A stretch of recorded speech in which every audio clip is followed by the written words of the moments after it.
First, let me say good morning to everybody. You know, one of the number one issues since we have been in administration has been to address solving for food deserts and bringing healthy and quality food options to our citizens across the city.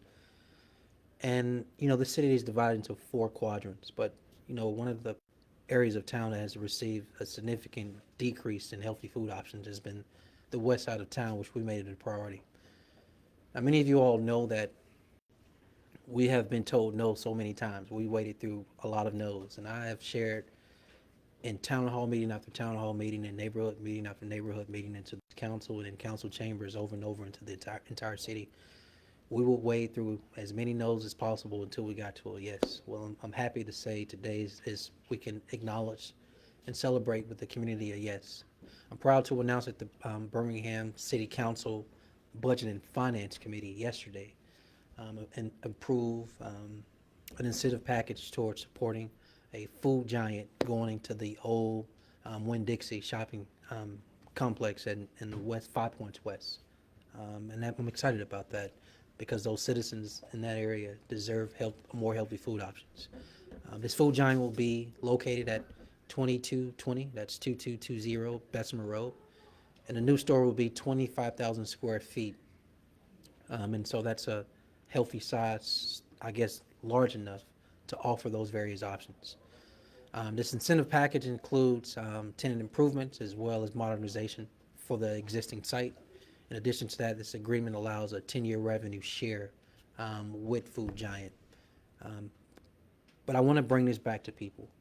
The western community, the west side of Birmingham, the 5 Points West area will now be able to enjoy fresh fruits and vegetables like so many other areas that are not in our city limits. With bakery and vegetables and the vibrant meat department, I know that sounds simple, but these are the simple things our citizens deserve, and we're glad as a administration to be able to provide that to them. And I'm also thrilled to say that it doesn't stop there, right? We still have more work to do in other zip codes throughout the entire city. So we'll continue to do this work of getting to yes to bring more healthy food options to other sides of town. In addition to that, I'm looking here. You all can't see him, but Cornell Wesley, who leads the Economic Development Department, I want to thank him for leading the effort of not for landing this food giant within our city limits, but I also want to thank him for creating a program called Rise. I want to break this down. You know, a strong business community makes for a strong economy for any city in any state in our nation.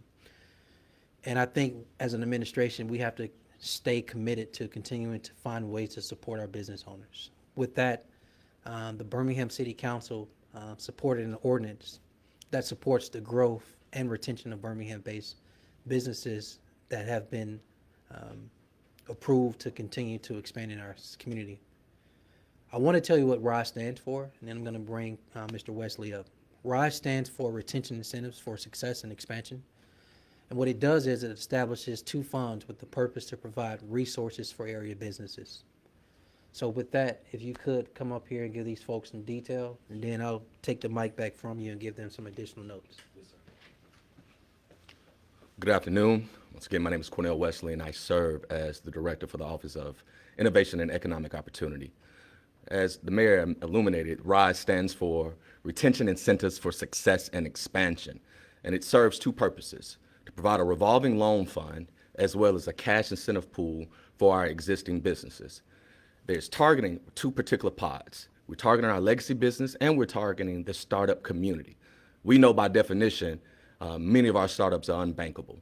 And so we feel the municipality can play a small role in ensuring they get access to some startup costs, whether that's furniture, fixtures, and equipment, or supplementing some resources for them to hire additional staff.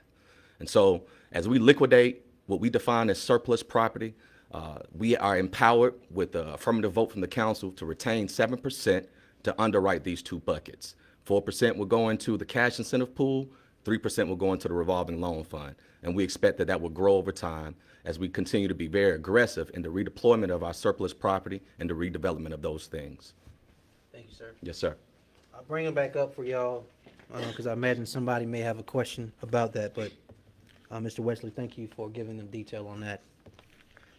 I got a few more notes, everybody, and then we'll open it up for any questions you may have. I think by name, sometimes you have to acknowledge people by name. Oftentimes I stand before you and I say thank you to the city council. But this morning, well, almost this afternoon, I want to thank President of the City Council, Wardine Alexander. I want to thank City Council Pro Tem, Crystal Smitherman. I want to thank Councilor Clinton Woods and Hunter Williams and Valerie Abbott and J.T. Moore and Dr. Darrell O'Quinn and Carol Clark, as well as Miss Latanya Tate. The nine of them collectively, we sat for over 2 hours yesterday. We went through our audit, and our audit from the previous year's budget revealed a surplus. And from these surplus funds, this council was kind enough today to make a significant vote to not only invest in our community and infrastructure, but to also invest in our frontline employees. And so for that, I want to say thank you. What they voted on today includes a 5% cost of living adjustment. And so our employees will receive a pay raise and immediately. It does have to be approved by the Jefferson County Personnel Board, which also required a vote from the council. And then once they approve it, we look for this to go to an effect right away before the fiscal year ends. So kudos to our employees, and it's our way of saying thank you for their hard work.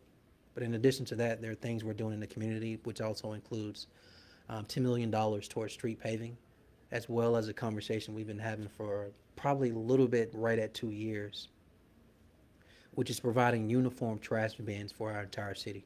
Many of you all know we did a pilot program called City U-Haul, which provided uniform trash bins on a few routes. With this vote today, we'll be able to go and purchase uniform trash bins for households throughout the entire city. And we believe this does two things. One, it keeps our employees safer because they don't have to bend down and lift and pick up trash, but it also cleans our city up because you can't just put anything out there. And so I'm grateful to the council. There are many other things they voted on in this entire package, but I wanted to highlight those. With that said, one last note, World Games, many of you all know. I hope you all are excited, as I am and as we are, including the CEO of the World Games and his team, Nick Sellers. But today marks 100 days. We are on a 100-day countdown from the World Games, which will be at our front door. So I want to encourage you to get involved, get excited. There's an opportunity for you to volunteer still at twg2022.com. Bowser, did I get that right this time? I got it right. In addition to that, we want you to get your tickets to participate not only in the opening and closing ceremony, but there are 36 plus unique sports that will take place in our community, with well over 1,000 athletes participating, with right at about 100 from 108 countries across our entire globe. The world's eyes will literally be watching our city for 10 days between July 7th and July 17th. So get excited, count down with us, and let's put on the best we can for the world to see our community. With that, turn it over to you all for any questions you may have for any of those large amount of topics we've shared. Mayor Woodfin, can you talk more about the surplus and how that money is being allocated? Yeah, so the surplus, so from this audit, the total dollar amount of this surplus was 53 million plus, which is pretty significant surplus. As you know, this is from the fiscal year July 1 of 2020 that ended June 30th of 2021. We made some very tough, unpopular decisions within that budget, but we were bracing for the worst, bracing for impact of not knowing what we would be able to collect in sales taxes, occupational taxes, business license, etc. Turns out in several of those categories, which includes sales taxes and other forms of taxes, things turned out better than they were projected to. From this, we were able to come to a $53 million surplus. You know, from a budgetary standpoint, we present to the public to the council in May for a budget that starts in July 1 of every year. But the needs never stop, right? The needs are not only happening in July 1 in preparation for a budget. And so internally, what we've done is continue to support our employees. From July 1 of 2021 up to June 30th of 2022, what we've done is we started with a 3% cost of living adjustment for our employees. We included a 5% merit. We did longevity pay. We saw for our pension, which was millions of dollars. In addition to that, our employees did not absorb any increase in their insurance. And then we turned around with our opera funds, and the first thing we did was give all of our employees a $5,000 premium pay. This is a continuation of our way of saying thank you, which includes now, before this fiscal year ends, an additional 5% cost of living adjustment. Then these other monies in this pot include dollars for workers' comp, as well as testing for onboarding employees and existing employees. We have to support our rolling stock. You just can't have uniform trash bins. You actually need the lift on the actual garbage trucks to make refuse trucks to make it work. In addition to that, the Department of Transportation needs additional trucks as well to support cleaning up our city. Then I mentioned paving earlier at a tune of $10 million, and I may be missing some of the things that's also included in spending these monies. The good news is we're not spending all of it, but Okay, and then you said that it would start right away, so you mean immediately following whether Jefferson County Council approves that, or? yeah, so there's a process. The council approved this today. The Jefferson County Personnel Board will meet this month, or the beginning of April, that is. Once they approve it, we then can take it back to our finance department to implement the process of our employees receiving this 5% pay. Okay, so, and then you said there's a 5% merit pay, and then there's a 5% cost of living, or are they one and the same, so is it really 10%? So from July 1, every July 1 a new fiscal year starts. That fiscal year ends June 30th. So before this fiscal year ends, we presented to the council, they voted on a 5% cost of living adjustment.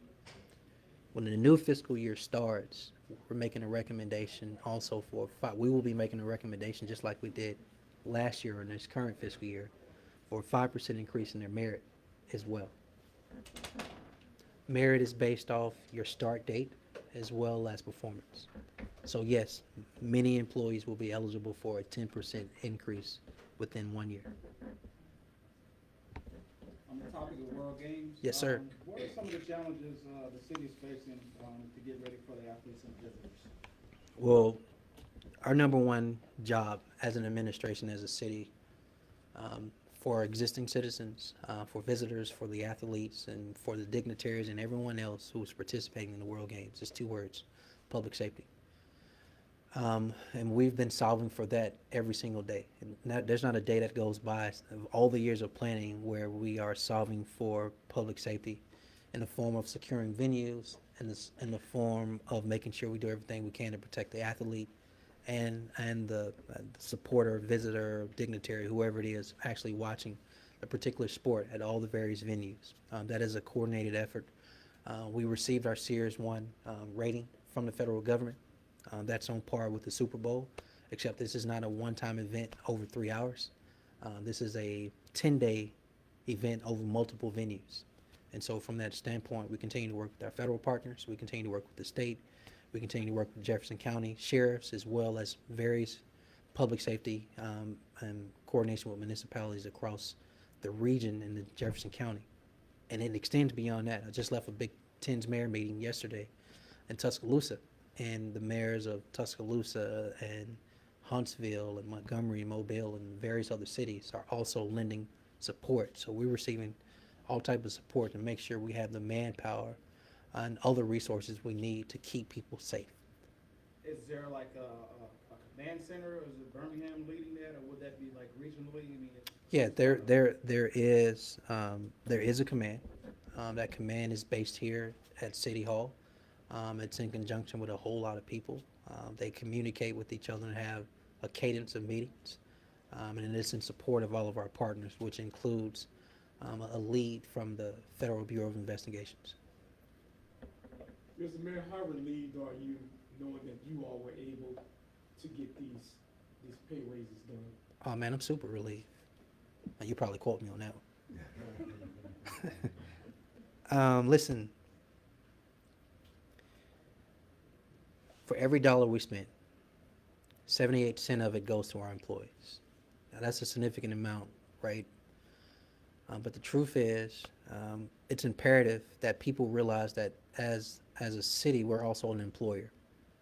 We have people that have been here for 20 and 30 plus years. We have people that have been here 10, 20 years, and we have a whole new generation of employees.